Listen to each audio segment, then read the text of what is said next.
बिस्मिल्लाहिर्रहमानिर्रहीम।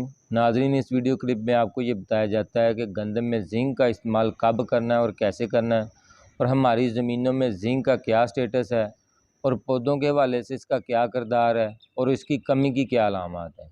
सबसे पहले जो हमारी 70% ज़मीनें हैं वो जिंक की कमी का शिकार हैं, क्योंकि हमारी ज़मीनों में नामियाती मादा बहुत कम है और हम गोबर की खाद का इस्तेमाल भी बहुत कम करते हैं। इसके अलावा सब्ज़ खाद का इस्तेमाल कोई ख़ास नहीं है।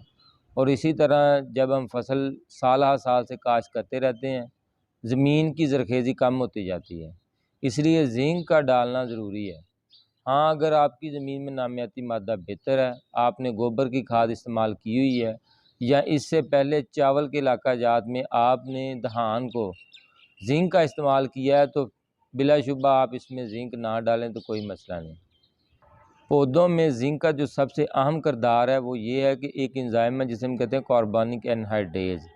जिंक उस एंजाइम का हिस्सा है और ये एंजाइम पौधों को हवा से कार्बन डाइऑक्साइड जज़ब करने में अपना किरदार अदा करता है। अगर जिंक की कमी होगी तो पौधा हवा से कार्बन डाइऑक्साइड नहीं जज़ब कर सकेगा, जिससे पौधे की खुराक बनाने का अमल मुतासर होता है और आखिर में पैदावार पर बुरा असर पड़ता है। और दूसरा, ऑक्सीजन को बनाने में इसका अहम किरदार है जो पौधे की नशोनुमा के लिए ज़रूरी है, और इसके अलावा प्रोटीन की बनावट में इसका अहम किरदार है। और पौधों में जो बीमारियों के ख़िलाफ़ क़ुव्वत मदाफ़त होती है, जिंक का उसमें भी एक अहम किरदार है। और इसके अलावा अगर देखा जाए तो जो फूल का नर हिस्सा होता है उसकी वायबिलिटी जो है उसको ज़िंदा रखने में इसका अहम किरदार है।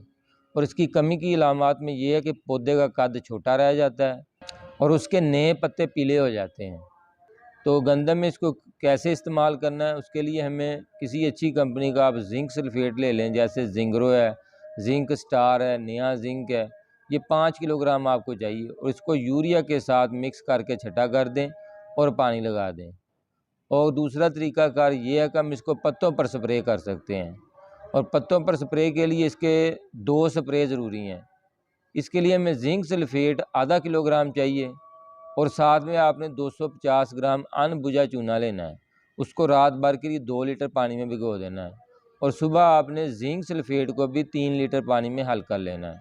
इन दोनों महलूल को इकट्ठा करके आपने 20 लीटर वाली 5 टैंकी पे तकसीम करके आपने इसको स्प्रे करना है। पहला स्प्रे आप गो पर करेंगे और दूसरा स्प्रे जब सिट्टा मुकम्मल निकल आए, बूर आने से पहले पहले आप इसका दूसरा स्प्रे करेंगे। तो ये इसका तरीक़ाकार है। शुक्रिया।